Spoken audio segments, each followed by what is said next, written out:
The Secrets of Star Wars is brought to you by the StarQuest Production Network and is made possible by our many generous patrons. If you'd like to support the podcast, please visit sqpn.com/give.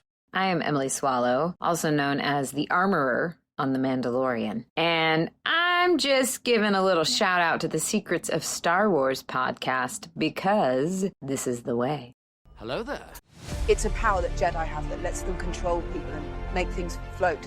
Impressive. Every word in that sentence was wrong. Help me, Obi-Wan Kenobi. You're my only hope. This station is now the ultimate power in the universe. I find your lack of faith disturbing. It's against my programming to impersonate a deity. That's not how the Force works. Force is with me, and I am with the Force, and I fear nothing. Remember, the Force will be with you, always. You're listening to The Secrets of Star Wars, where we talk about everything connected to that galaxy far, far away. From movies to books, TV shows, and more, we're looking at the deeper themes and meanings found in the Star Wars universe. Be sure to follow The Secrets of Star Wars on Apple Podcasts, Spotify, your favorite podcast app, or on the StarQuest YouTube channel.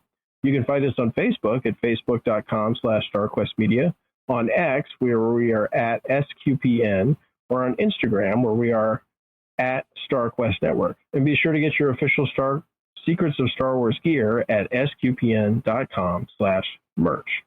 I'm your host, Patrick Mason, and joining me tonight on the panel is Robert King. How's it going, Robert? Going all right. Good to be here, Patrick. Good to have you. And joining us again after something of a hiatus, we got Ryan. I don't know if I can pronounce this. Nafziger? That's okay. Nafziger. Yes. Nafziger. I am back. I am happy to be back. It's good to see both of you today. Great to have you. And we are going to talk about episode 5, Andor, season 2. I have friends everywhere. Start with a short summary. Cassian's on Gorman, Ciro's on Coruscant, Bix is failing, Willman is trapped, and Clea has a serious problem.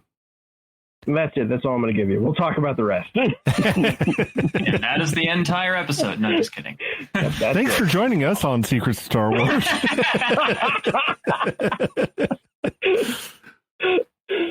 All right, Ryan, you have not been on us for Andor yet, so I want to get your take on Andor, just overall season 1 and what you've seen of season 2, what you thought about the first arc, what you thought about the last 2 episodes, whatever you want to give us, go for it.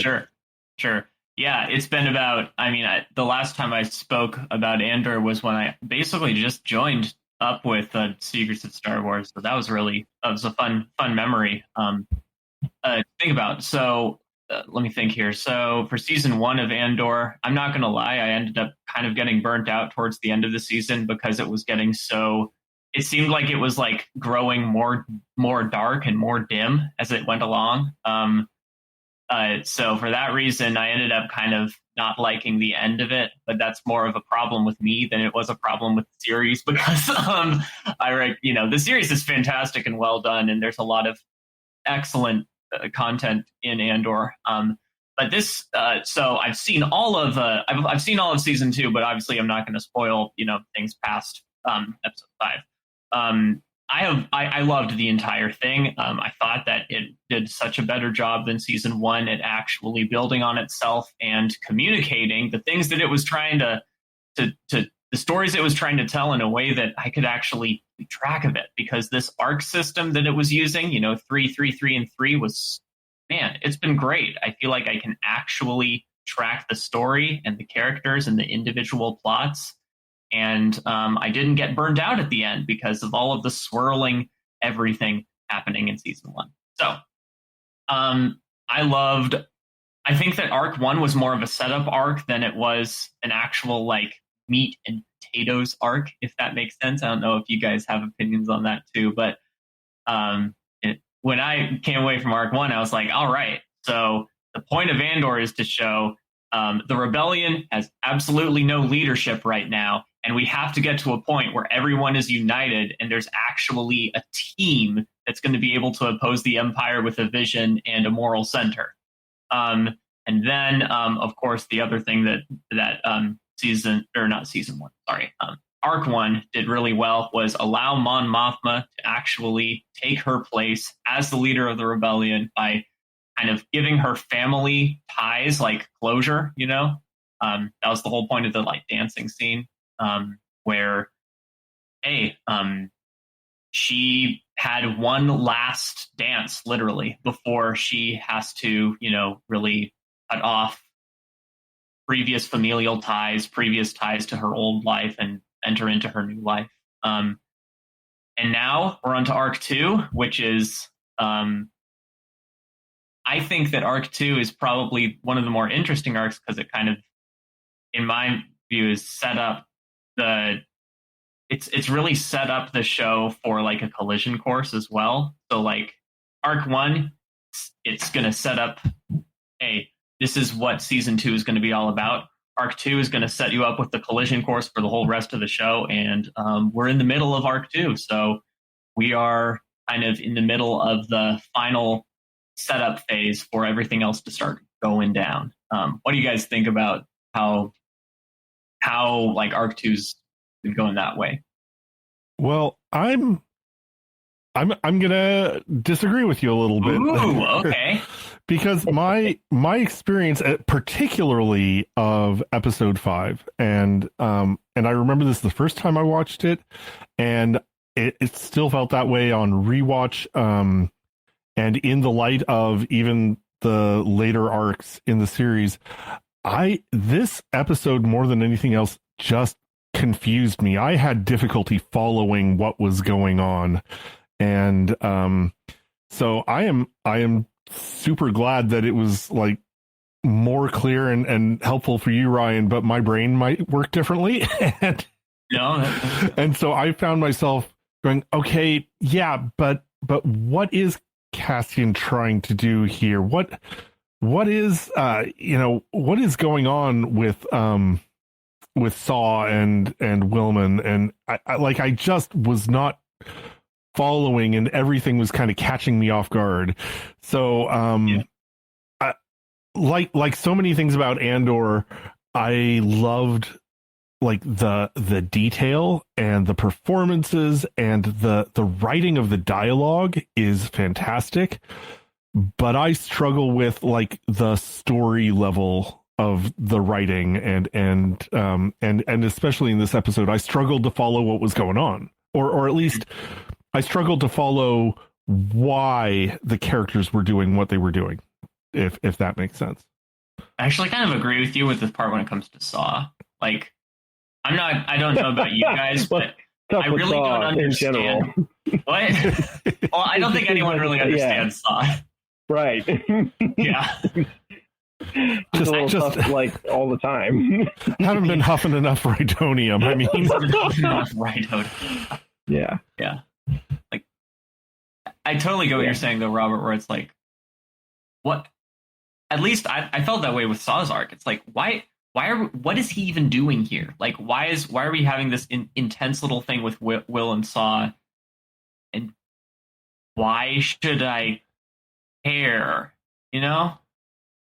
Like why is it important for me to see this? If that makes sense. Well, and maybe this is a little bit of a spoiler, but it did set me up to think, oh, Wilman is going in a really radically different direction than Andor is, and is being set up for the kind of character arc that I didn't see him. It set me up to expect a kind of character arc that I didn't really see from him in the rest of the show.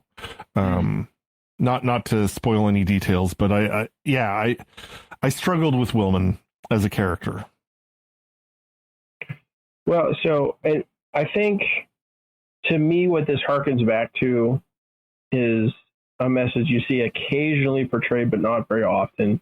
And that is that bomb makers are different from other people. I don't know if you remember from season 1, the primary scene we get with Wilman is him building the bomb prior to the funeral. And then we get him throwing the bomb, into the Imperial, into the former hotel, new Imperial governor's branch or whatever. And this gets portrayed. I think the movie, I think, does a really good job of it.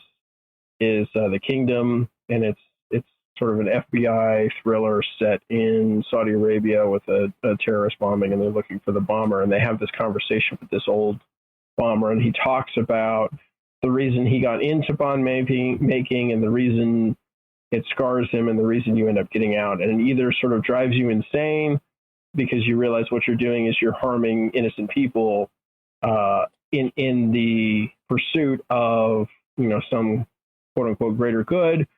And that either you end up losing several fingers along the way and getting out. In this case, you end up addicted to the smell of a poisonous gas, and then you get out, or you go a little nuts, or you go crazy. I think, to me, Willman's arc has very much been, he's a very radicalized character from the get-go, right?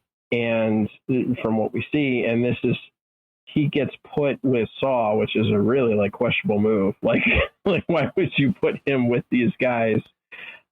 And watching that interplay between him and Saw, I think, as crazy as Saw is, I think Saw recognizes it in him. And that's why we get the speech we get from Saw about, you're here now, Luthen's not here, you're here and you're ready and you want to fight.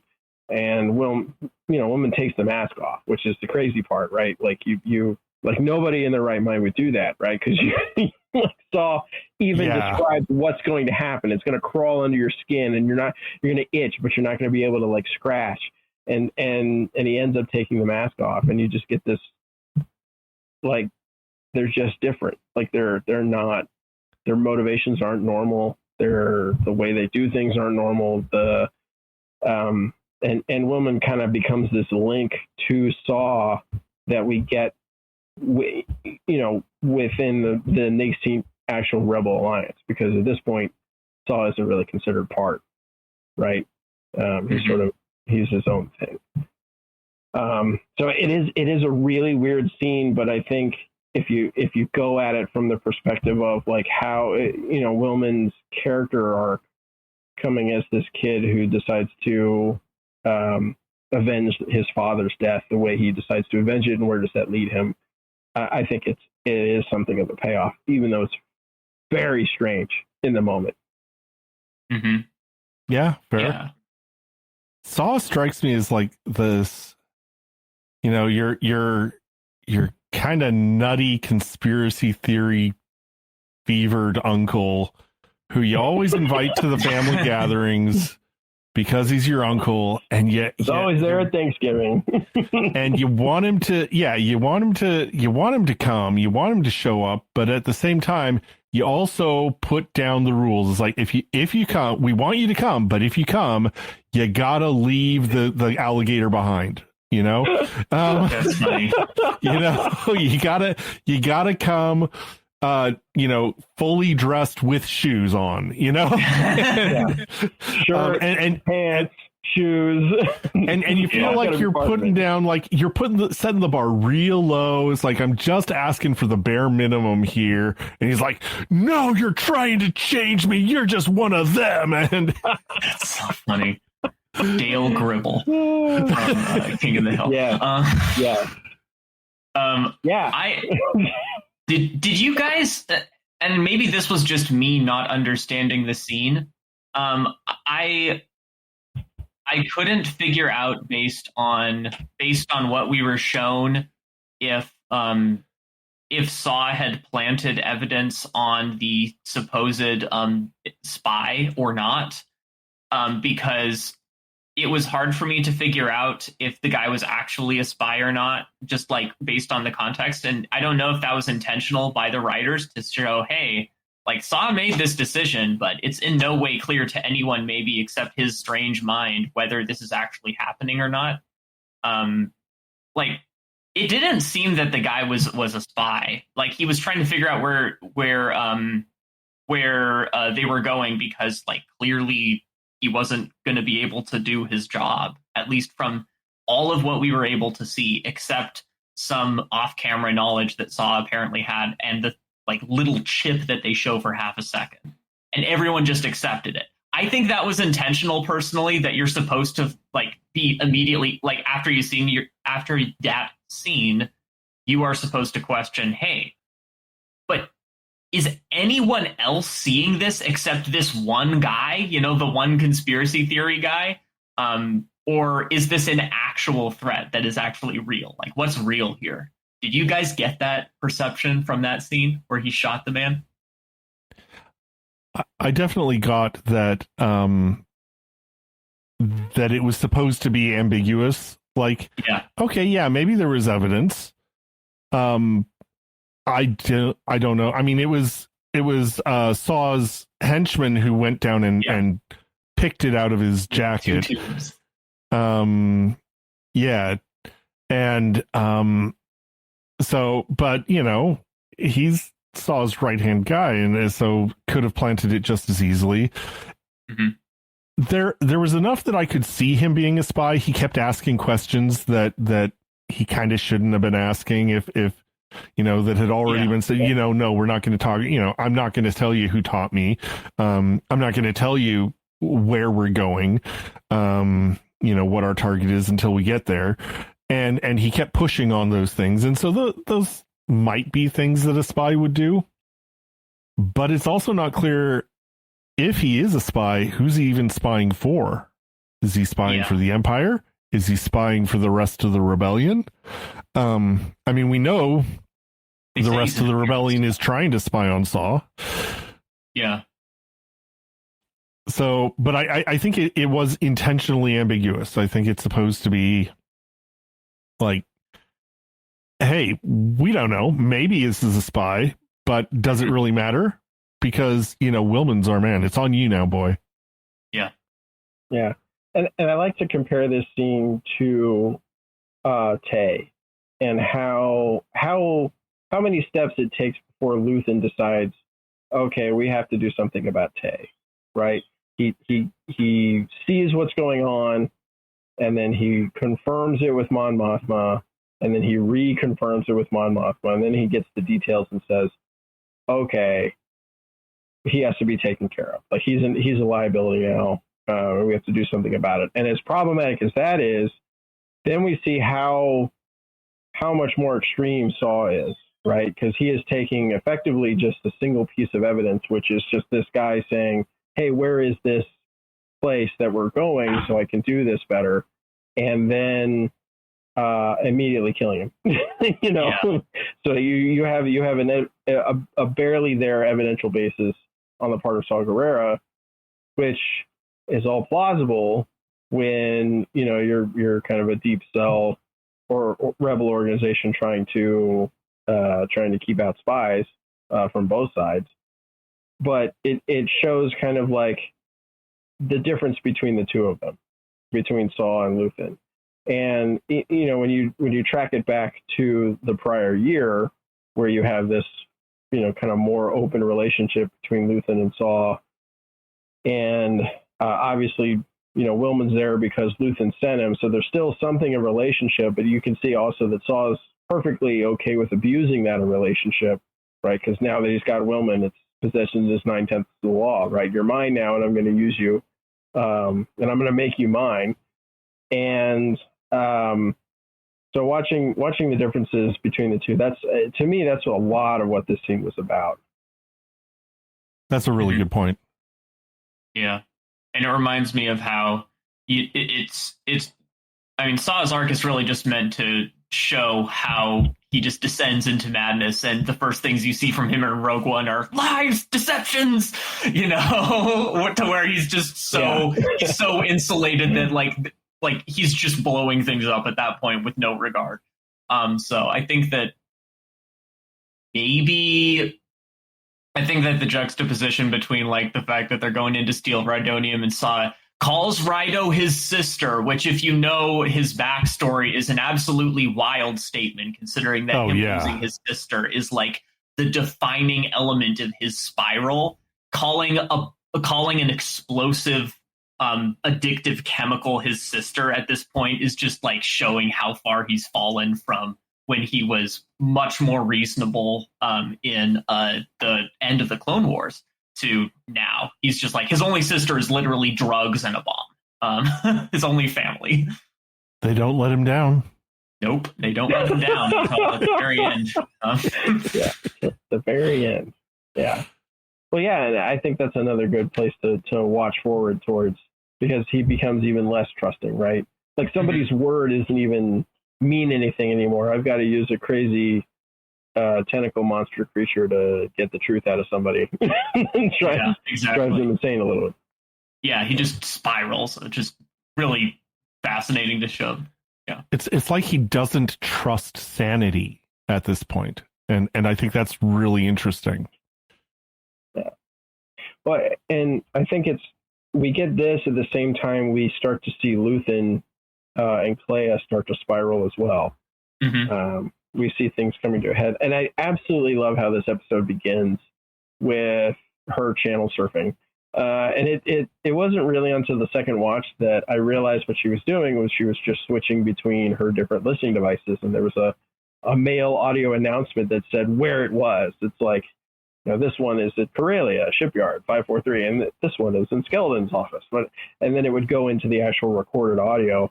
And I was thinking to myself, it reminds me of the we've got folks everywhere listening to radio frequencies, on ships and submarines, and they could speak other languages trying to hear the enemy, right? And it's sort of this spy network, spy versus spy, broadcast frequency over the AM kind of stuff. And it was really neat to watch her doing that. Like when she talks about what the comms mean in the first arc, we really get to see what they really mean to her in the second arc, and how being away from that was probably tearing her apart a little bit, like not knowing, right? Not being connected in with everything that's going on. But what did you guys think about what happens through their arc in this episode? Go ahead, Ryan. Oh, I was going to say I think the defining line was, I can't keep track of it all. Hearing Luthen say that really started, I think it kind of starts the trajectory of a lot of what happens in season 2, of a lot of the structures of the rebellion both start to get taken down, but also some new ones start to grow up, and I think that hearing Luthen say, I can't keep track of it all, from, the guy who's supposed to be spy master extraordinaire, who has eyes everywhere, who has ears everywhere, and Clea, I think that one thing that I didn't catch until you literally just said it, Patrick, was that I don't think Clea was bored when she was channel surfing. I think she was literally just trying to find anything. And the fact that they're just trying to find anything by flipping through these channels shows just how deep they are and how much information overload is happening to them now. Yeah. Yeah, for sure. Too much information, too much coming in, too much to keep track of. It's just too much. Yeah, for two people. Yeah. Yeah, I agree. I think that little speech from Luthen was almost as powerful as his sort of manifesto speech in the first season. And like it's the other side of like, he had such purpose and such direction, and now he's starting to lose his grasp on it, and you can see it's really eating at him at the deepest level, that he feels like he needs to have control of everything going on, and he can't. It's too much for him. And I thought it was an incredible character moment, as well as being, like you say, a setup for the way his operation is beginning to unravel.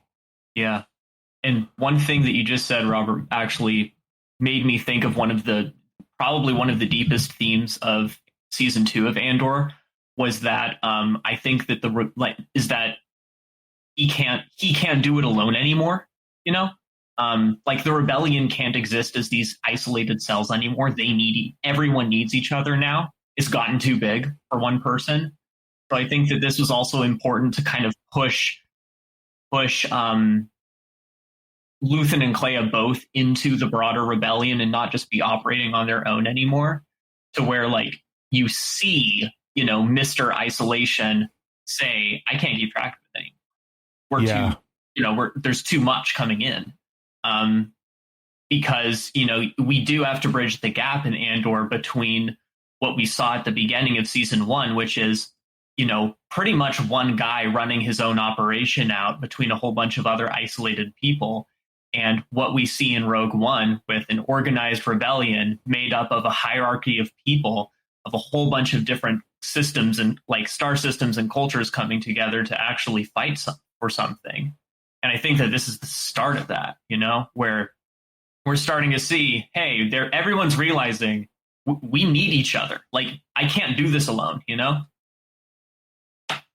Right, yeah, because you have to bridge the gap to get somehow from this sort of set of relatively lone operatives, operating under a single or a couple spy masters, and then sets of, resistance cells in and around places, to a formal hierarchy with, actual officers and, attention to detail and duty and commands and generals and ranks and all right, that. Ranks and rank badges. Like once We're you get to that building a point, real army here, right? Right. Yeah, an army. Which is, I mean, again, spoilers for the rest of the series, but we know that's where it ends up. That's where it is in Star Wars, and certainly and that's what Rogue One is kind of it's that moment where the group that is like nascently coming together on Yavin really kind of gels in Rogue One. Mm-hmm. And becomes the rebellion that we see through the original trilogy. Yeah, and I like the fact that it's an extremely heated conversation, right? They're really yelling at each other, and so well acted. Like you really feel it. Like if you were there in the room, you could feel the tension. Like, oh, I walked into mom and dad yelling at each other, and I've always wondered, and I don't know what you guys think, I've always wondered about what Luthen and Clea's relationship is. Were they ever together as a couple? Are they together because of were they put together by an even higher up operative at some point? Like how did this thing start with them? I don't know what you guys thought about that. On first watch at this point in the series, yeah, I was wondering that, and I've always kind of wondered who's the one who's really in charge. Mm-hmm. Is it Clea who's in charge of Luthen, or is it Luthen who's in charge of Clea? Patrick, have you seen the rest of Andor? I have not watched the last 3 episodes, so so without spoiling anything, I will say the question is addressed. Okay, good. Yeah. Okay, well, we'll leave it then. Yeah, I almost don't want to offer my thoughts because I really don't want to accidentally spoil something. Yeah. Okay. All right. Yeah, so, definitely don't tell Patrick about their origin as part of a traveling clown troupe. Oh yeah, the secret troupe, the troupe called the Star Wars. That was a real crazy reveal. So meta.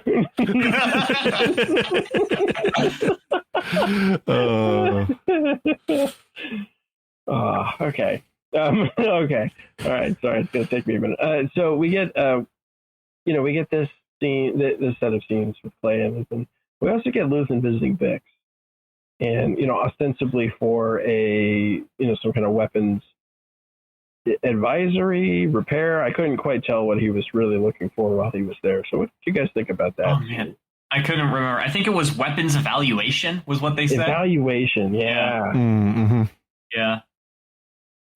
I think that I the first time I watched it, when Bix opened the door, I think I couldn't tell if she immediately thought, oh, Cassian has died and Luthen is telling me, like he's coming to my door in the middle of the night to tell me, or if she was like, oh no, when Luthen shows up and he's asking for another mission because she's so burnt out and defeated. I actually couldn't tell the difference this time. I thought the first time I watched the opening scene with her and Luthen that it was for sure like she thought when he showed up at the doorstep that Cassian had died, but I couldn't tell this time.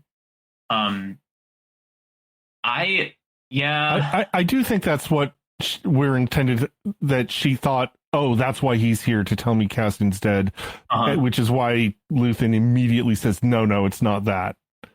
I think that makes sense. I was just thinking, I figured that was what was trying to be explained, but yeah, man, it's so hard to not talk about spoilers for the rest of the season. Sorry.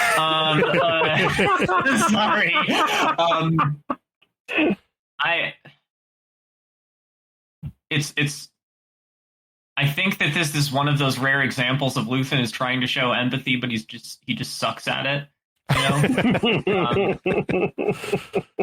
because he's trying to make small talk the entire time, and he like literally never does that in any other one of his appearances. Like he rolls into the safe house and just starts talking about, oh, I remember this here safe house. It has a lovely view, and I used to stay here, and all that sort of stuff. It's like, dude, what are you trying to do? I think he's doing weapons evaluation. I think he's checking in on Bix, and is she useful to him? Yeah, for sure. He's doing weapons evaluation while he's asking Bix to do a weapons evaluation. Very fitting. I really struggled with Bix in this episode, but also throughout the whole series.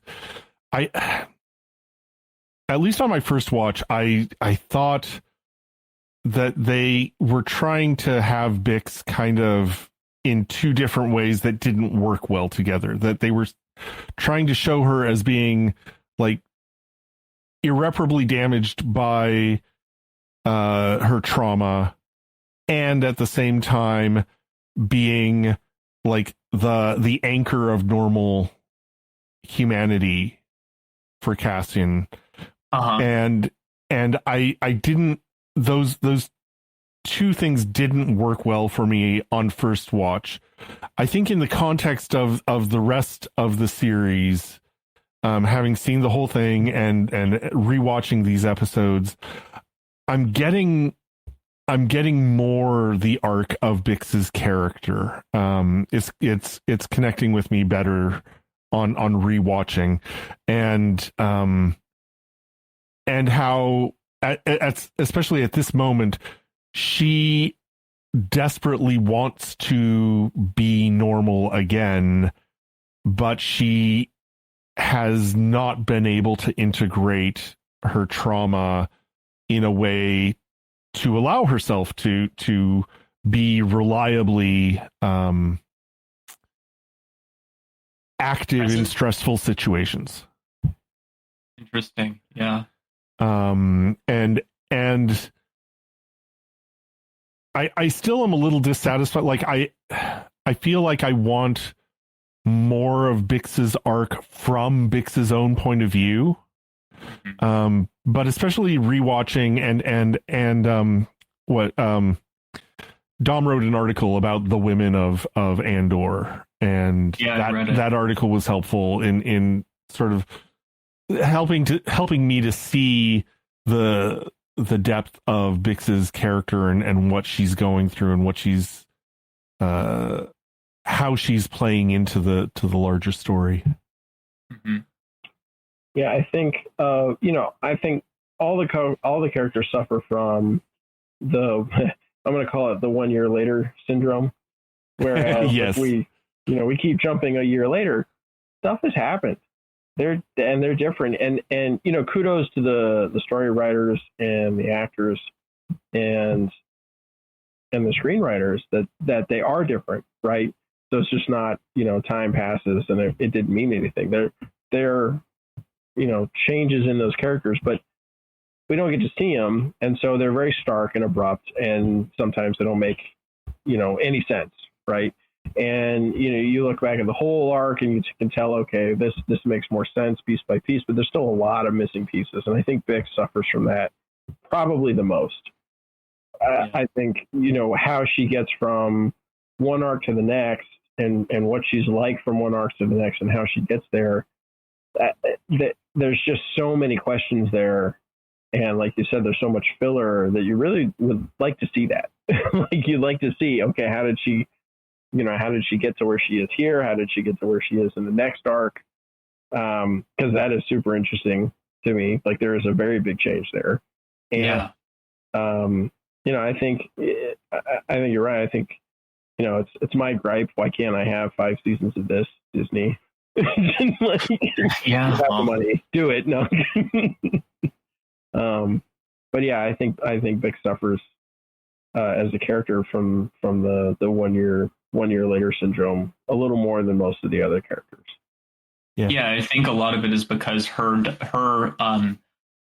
development and healing is so internal in many ways. It's not something that you can show by intense screen actions, because they very intentionally break her early in the season and early in season 2 in order to show re-break her. They re-break her, yeah, sure. But like in the context of like the narrative of season 2, they break her early, and with the very clear intention to like have her heal in some fashion. And like it's annoying because it's like 1 year later, something happens, and now you're like, okay, well, I wish I could have seen that, but no, we apparently get 3 episodes per, massive like narrative arc, not just in the narrative of what they're telling with the story and the actual content of the world, but also with the characters that we're seeing. I think personally, not only does Bix suffer from this, I think that Dedra and Cyril suffer so much from this that like it's almost they almost are forced to make Dedra and Cyril more one-dimensional than they probably should have, in my opinion. Whoever, goodness sakes, both of them are acting their roles so incredibly well. They're absolutely diamonds. Like they're just diamonds in the rough on this one, not because they're doing bad, but because they're like, everyone else is doing so well. I can think people forget how good these people are actually doing at portraying their roles. But I feel sometimes that like, it's so hard to not talk about the rest of this show. Ugh. But, I know. Sorry. Control. You must learn control. I'm losing control. I can't keep track of it all. There are too many things, just like Luthen said.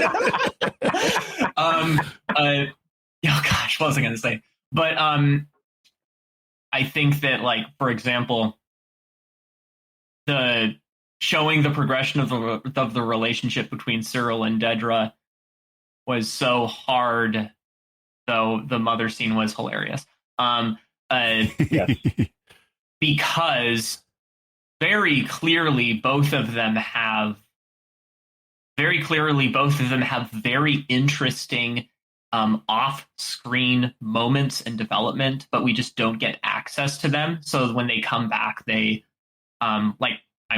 Cyril and Dedra are clearly in a relationship in their unique ways, both of them, perfect for each other. But we don't get any insight into how that impacts like what they're doing in many ways. Like, is it entirely utilitarian? Is Dedra just using Cyril, or are they actually like growing off screen in their relationship, or are they declining off screen in their relationship? We don't even have access to that. We're just left to guess. I have a theory. Okay. I think could be bunnies. I think Dedra intends their relationship to be purely utilitarian, and she thinks that he is a useful idiot, and maybe she gets some pleasure from the sexual side of their relationship. But I think she thinks of him as a useful idiot and is surprised that she is beginning to actually care about him. Like that moment after the supervisor leaves the briefing room and he is like, would it ruin things if I said this was the best day ever? Yeah. And she says, it's good to see you happy. And so I think she's coming to have like the affection toward him that she might have toward like a pet, toward like a favorite dog or something. And that may be the most affection she is capable of having toward anything. But she is developing it towards Cyril, and I think it surprises her. Yeah, I think if I could, I would start a betting pool within the SQPN, the Secrets of Star Wars group, to who thinks how real their relationship is. Because I know we have a couple of us who are like, it's just completely, they're using each other. There's no love there. There's nothing. Absolutely not. And then they're like, I'm kind of at the other end. I think they really do, or are attempting to express what they feel for each other in the best terrible way they possibly can. Like because they're just not trained for it. They haven't had the correct role models. You've learned that Cyril was raised without a father, and he has this Uncle Harlow guy who apparently is a gangster of some kind, and that's his male role models, or whoever he saw on TV or Holovid or whatever. And then you find out that, like, even worse, Dedra has been raised by the state, probably in Stormtrooper school, but they realized she was smart enough for ISB school instead. And so, like, you have these characters who are probably not trained for this whole human relationship kind of a thing, who are really, in my mind, trying to make it work, because why are they even together when this whole Gorman thing starts off in the first place? Because, like, yes, Dedra totally uses him for this, but, like, they were together at some point prior to this. Like, the Gorman thing doesn't happen until the first episode, and they're already, like, planning dinner with his mom at that point. You're already at that point in the relationship, right? So, like, yeah, I don't know, it's just such a weird open question about, like, what's, and it's sad because we never, well, I won't, yeah, it's hard to talk about spoilers, right? So, like, it's just this really weird open question in my mind. Yeah, I definitely, when it comes to, are they just using each other, or, I mean, I guess it would be Dedra using Cyril probably, or are they actually, like, trying to forge a relationship? I lean more on the end you're on, Patrick, that they're actually trying to in some way forge a relationship in some fashion. I think that it's interesting also to, because I think it's interesting to look both at the gradual decline of, like, Cyril from what we're supposed to understand as a very successful, put together person, to someone who more and more starts to hate things, which I think is interesting. Like, he loses his temper when the ISB come in and wreck his office, and he hates it. Oh my goodness. It's some of the most emotion we actually see him portray on screen, which I think is really interesting. And that juxtaposed with, like, Cassian and Bix's relationship, where Bix starts out, like, she has, like, I mean, she heals gradually, hopefully over time. I guess technically I just did part of partial spoiler, but I don't get to give any more details than that. Sorry, everyone. But like, I think that there's an interesting difference there where, like, maybe we're meant to see Cyril and Dedra's relationship as purely utilitarian, and the gradual, like, decline of Cyril is, like, part of it, and that's like the problem with their relationship. I'm not entirely sure. I'm not convinced of that, but I do think it's interesting to compare the two stable on-screen relationships that we get in Andor, especially especially as we see both of them experience like difficulties in their own way. Because obviously, there's a whole second half of Andor yet to review and talk about, which challenges both of their relationships in very interesting ways.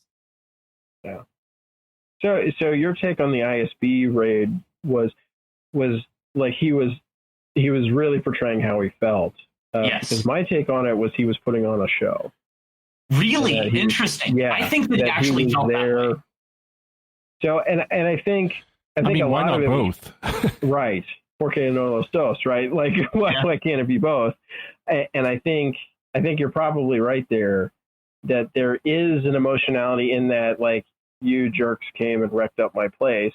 And this reminds me of the last time you jerks did that and got me fired and sent to the standards of measures and weights and whatever. But also I have to make this look real because I know there's a spy in my office and she has to see me look like I feel like I've been pushed around by the ISB. That's how I kind of took it. I did not take it that way, but I think it's very interesting. I didn't view that scene as him putting on a show.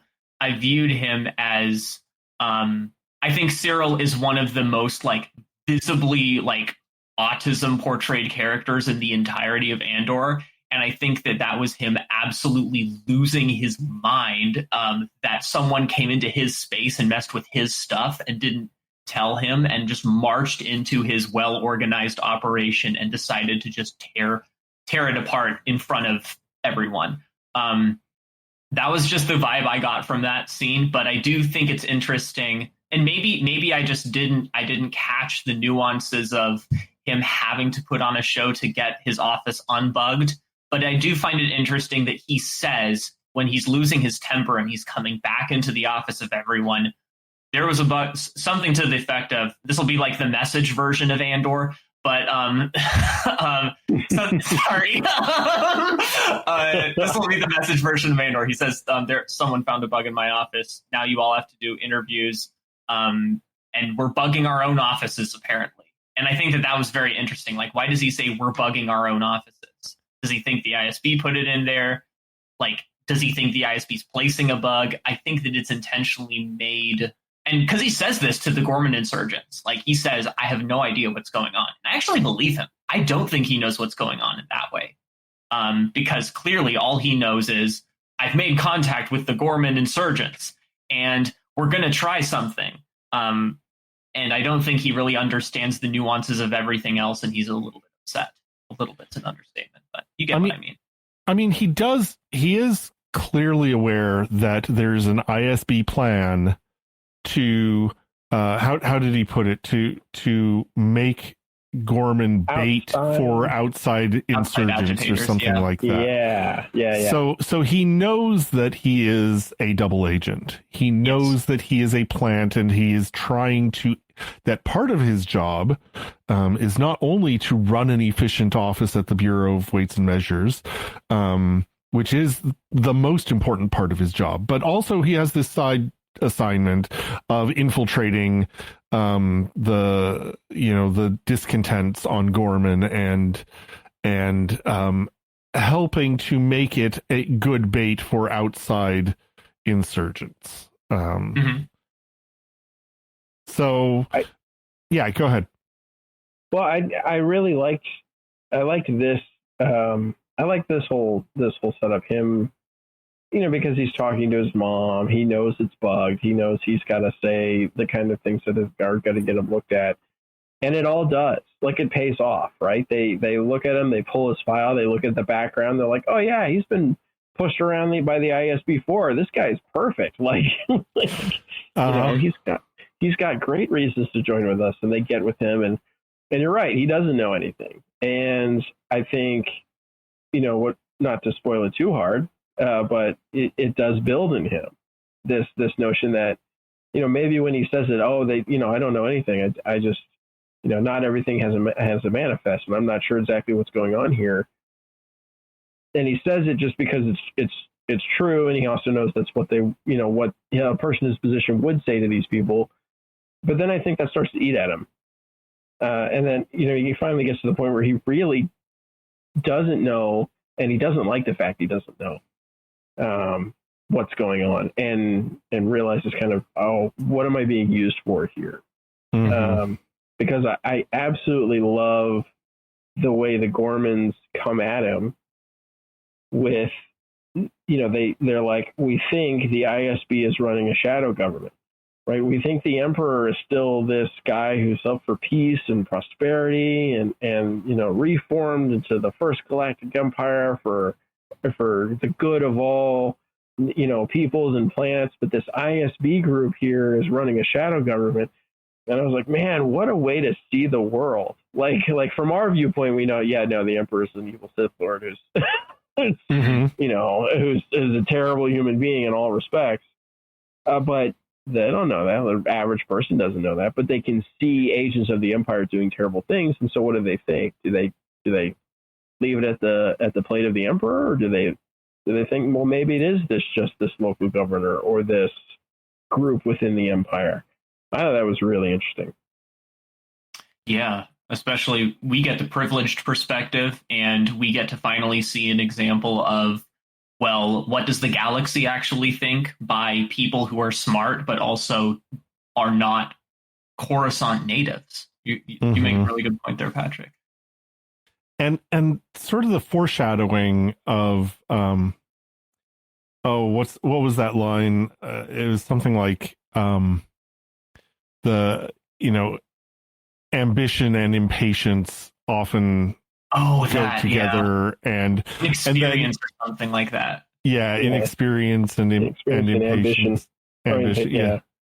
Anyway, it was some combination of things, and the supervisor really clearly looks at Dedra. Yeah, that was pretty fantastic. Yeah, and you could see it on her face too, like how she knew she got singled out. yeah.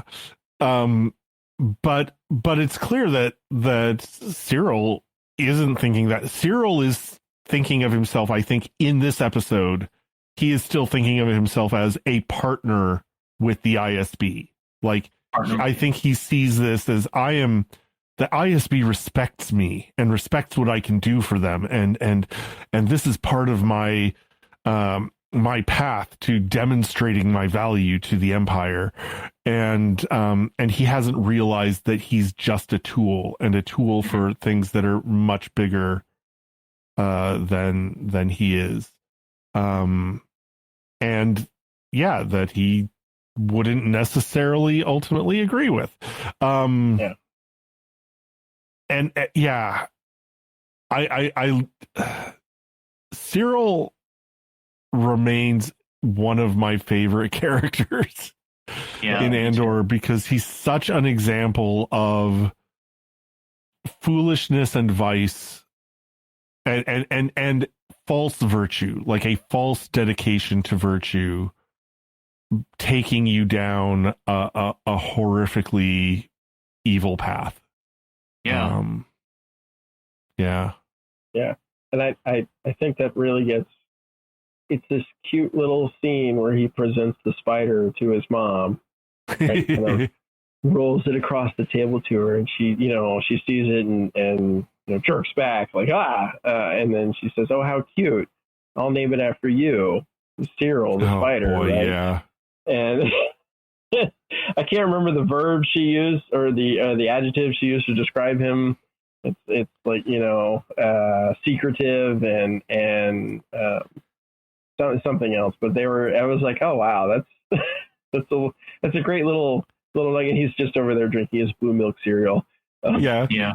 While all that's going on. Yeah, I love how they decided to use spiders on Gorman. A fantastic narrative device, and they definitely use it symbolically at several points in really interesting ways. Not only they're selling spiders to try and bring Cyril into their web of revolution and conspiracy, which is obviously a positive symbol. But they also have the spider in the Weaver's office. Oh gosh, what's his name? I can't remember his name. I'm sorry. There's so many names in Andor. I can't remember the leader of the Gorman insurgency. His Rylands. Yeah. So in Ryland's office, they have the spider in the globe, and it's weaving a web. So the thing that I always am reminded of whenever I see that imagery coming back up in Andor are the spiders that show up in Rebels and The Mandalorian, where they are just extremely they're just cold, conniving, will win eventually sort of symbols. Or symbols of just the unknown. But here in Andor, they're clearly symbols of the Empire, which I find very interesting. That they bring in, because, part of, everyone knows spiders as they sit in their webs and they wait for flies to come in. And the more they struggle, the more that they're just entrapped and there's no more hope. But their usage of a spider on Gorman just shows exactly how it shows how the Empire is going to treat Gorman, entrap it, bleed it dry, and then just discard the husk. But I think it also describes in many ways how the Empire treats its people. Entrap it in some way, bleed it dry, and then discard the husk when it's no longer useful. I think we definitely see that as Andor progresses, for sure. Yeah, I think that's a really excellent way to put that. And it's interesting to me. We see when Andor is walking around in Gore, and we see a lot of the sort of set pieces in Gore, you do see the spider imagery, and there are several that are very similar to the cog image for the Empire, and you'll almost see them shot for shot back to back, and you're like, oh wow, that was, because you'll see the sort of spider mosaic in the background, that's semi out of focus, and then it'll go to the next scene and you'll have the Imperial symbol kind of in the background, semi out of focus, and you're like, oh, like you did that pretty well. I like that.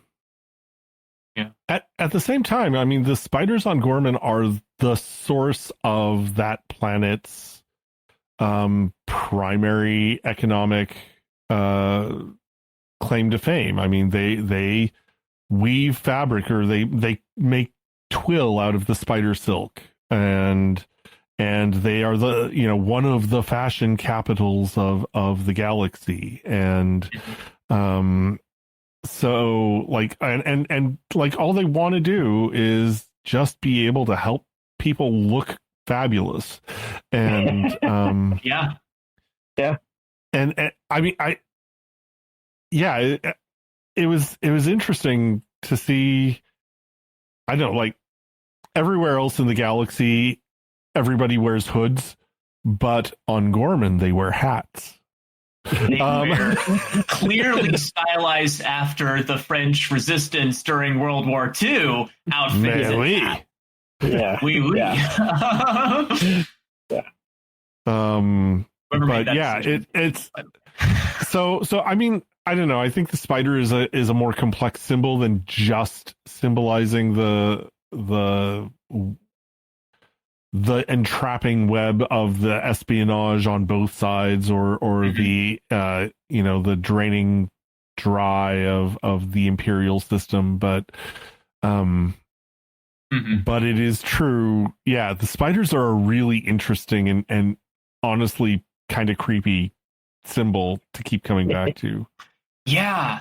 The one thing that I thought of that isn't directly tied to one thing that I thought of with it is that, like, I don't know if you guys also get this sense about Gorman, but the entirety of its, like, it very is clearly set up to be an inevitable conclusion, the like eventual like Imperial interest in Gorman is just so intent that it couldn't possibly, like, narratively, because we see it at the beginning with director Krennic saying Gorman is imperative to Imperial operation. We have to have this planet for this usage. Like, all of the scenes that I watched when I originally saw it, this arc and then the next arc with Gorman, it just felt so melancholic and inevitable. And that was the other sense I got from the, like, spider imagery, that, like, you're also, like, we always think of it from the perspective of the spider, but in many ways Gorman gets it from the perspective of the fly too, where you're in it and you're struggling, but it's inevitable, which is maybe that's just more of the same Imperial imagery, but it was an interesting perspective too. Well, I think the music plays into the melancholic nature of of Gorman. This is the first episode where I think where we get to actually hear the full "We Are the Gore" anthem. It's in a simple instrumental, and you get it kind of at the end of and you don't realize what it is until several episodes later. But it's really the first time you get to hear it, and I think you're right. It is a very melancholic feel to everything going on the planet. And it comes out in the conversation Andor, in the very short conversations Andor has with, the various operatives that are there. This restaurant used to be full of people. You had to fight for a table. Now look at us. They're talking about the state of the 12 shops and how they're having to, people are not even going to open up the hatcheries or the I don't know what they call them, spideries. Mm-hmm. But so that kind of runs through it all. What did you guys think about Andor's arc through all this, and the fact that I'm not going to call it lazy writing, but they managed to get him and Cyril not on the planet at the same time. It was the closest thing to lazy writing I think Andor came to, but it was still well done.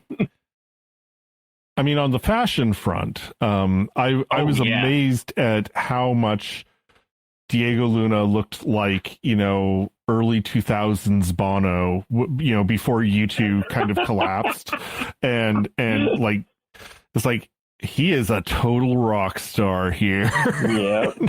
Got his hair slicked back. those wraparound glasses. Oh man. But yeah, I really appreciated his take on, you guys are not ready. You guys need to be more careful. You need to move more slowly. People are going to get hurt. But I get that, he's coming from an experience of having, seen people get hurt in rebellious actions and in uprisings. And he doesn't want that to happen again. But he kind of comes on really strong right from the start. Mm-hmm. And I don't know. I like I said, that's one of the things that I struggled to like where is he coming from? What's going on here with the motivation? What's he trying to do? I think the thing that came to mind when you said, what is he trying to do, is, and the reason why he came on so strong was, I think he may have immediately been reminded of his home barracks. Yeah. And how they were just so naive. When they were like, oh, well, we're going to fight the Empire, and we have to, because this is our home and we're going to defend it. And the way he comes in so strong, where they're meeting him in broad daylight in a public place for the first time, unscheduled or something like that. Right. And he's like, I'm a snitch. Everyone is now in an ISB cell. Congratulations. Mm-hmm. So I think in many ways he's trying to.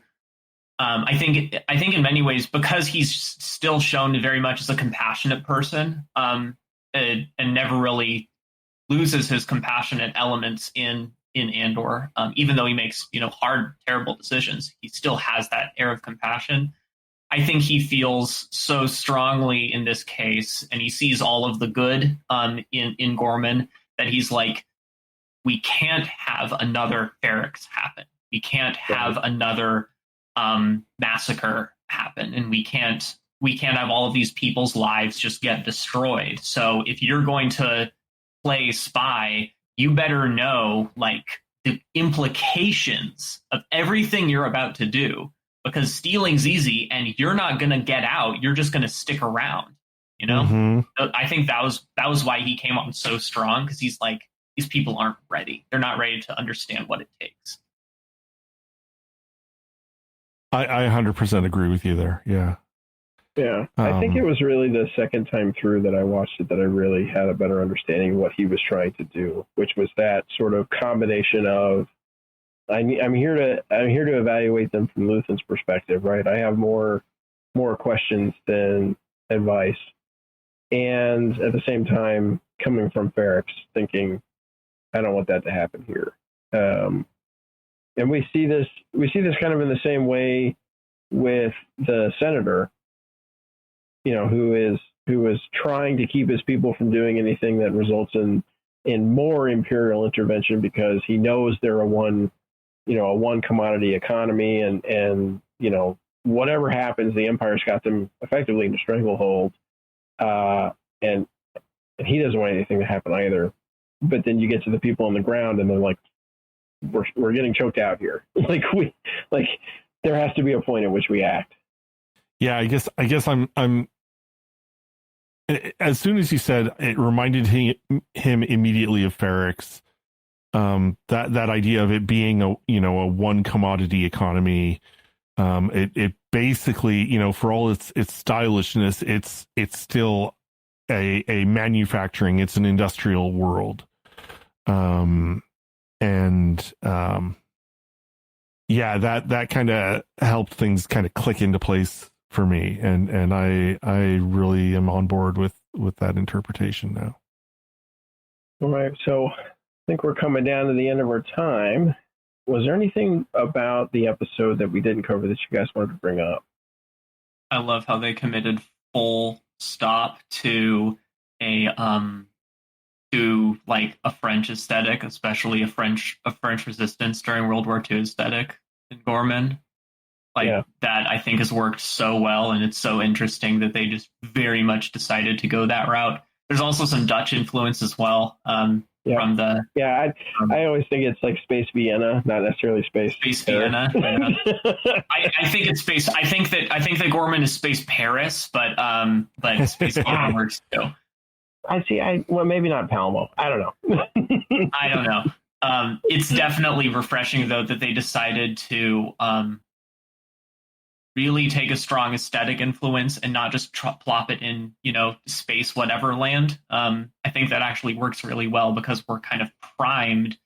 I mean, if you're a history nerd, you're very primed to know and understand, well, this is what happened to France during the war, and this is what all those people had to do as soon as they were subjugated, roll around and gun down, Nazi officers, that sort of thing. I thought that worked really well and has worked well. How about you, Robert? Yeah, I don't know if there's anything that we haven't talked about. I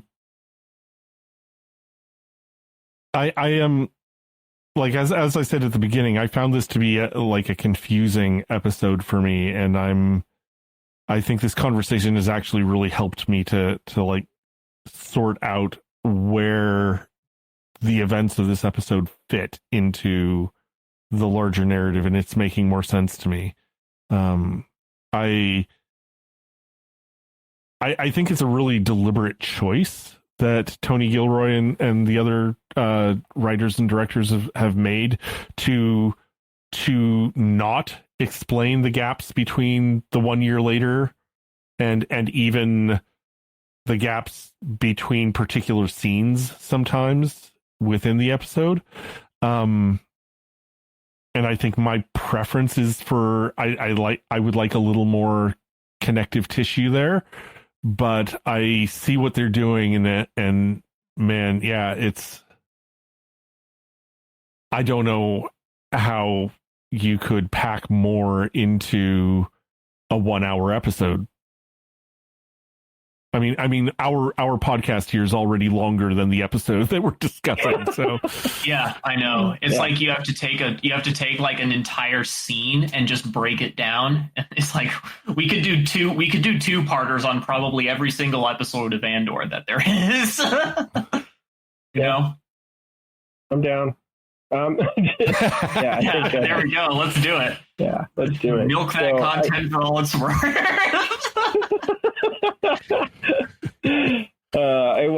Except that we have Tales of the Underworld waiting for us at the end of it. So, yeah. I do absolutely love the lean into the French aesthetic, even though, gore is its own language. They still used a lot of French sentence structure and syntax and the way they talk, even though the words are not French. I absolutely love that, in part because of how clearly they made the connection with the Nazis in episode 1, and I know we talked about that with Director Krennic's secret meeting, final solution for Gore, effectively. And I will agree with you, Robert. It took me a couple watch throughs to figure out what were we even doing here. Like these 3 episodes, the arc in general, I was kind of like, I don't fully get why we're showing all this stuff, what we're doing. Like, I get some of this drives the story. And I think what clicked for me is I realized all of the arcs are 2 people. So we're watching pairs. So it's Andor and Bix. It's Clay and Luthen. It's Cyril and Tetra. It's, you know, as strange as it is, it's Wilman and Saw. And Saw, yeah. And it's watching them sort of staged in the first episode, and the second episode is the conflict and the problems and the tearing apart, and spoiler, third episode is going to be sort of the coming together, and why that works better than them being apart. Like why Andor and Bix are better as a team than they are as separate, and why Clay and Luthen are better as a team than they are yelling at each other. You know, so I think that's what we'll get. At least that's what I'm going to talk about next episode. Nice. But I just want to thank you guys for joining us, and I think that's it for this episode of The Secret of Star Wars. And we're going to take a moment to thank our patrons, including Matt and Eric R., Patricia S., Dixie P., Father Terrence D., and Anusha M. Their generous donations help us to create The Secrets of Star Wars and all the shows here at StarQuest, and you can join them at sqpn.com/give. And now we'd like to hear from you, our listeners. What are your favorite parts from Andor Season 2, Episode 5, I Have Friends Everywhere? You can let us know by sending us an email at starquest@sqpn.com, on our social media pages, or by leaving a comment on our very fun and awesome, and you should totally join, StarQuest Discord server, which you can find at sqpn.com/Discord. Until next time, Robert King, thank you for joining me and sharing the secrets of Star Wars. Pleasure to be here. And Ryan Nafziger, thank you too. Enjoyed every minute of it. Thank you. And once again, I'm Patrick Mason. I do have friends everywhere, and thank you for listening to The Secrets of Star Wars on StarQuest. Here's another show on the StarQuest network you're sure to enjoy. The Secrets of Technology.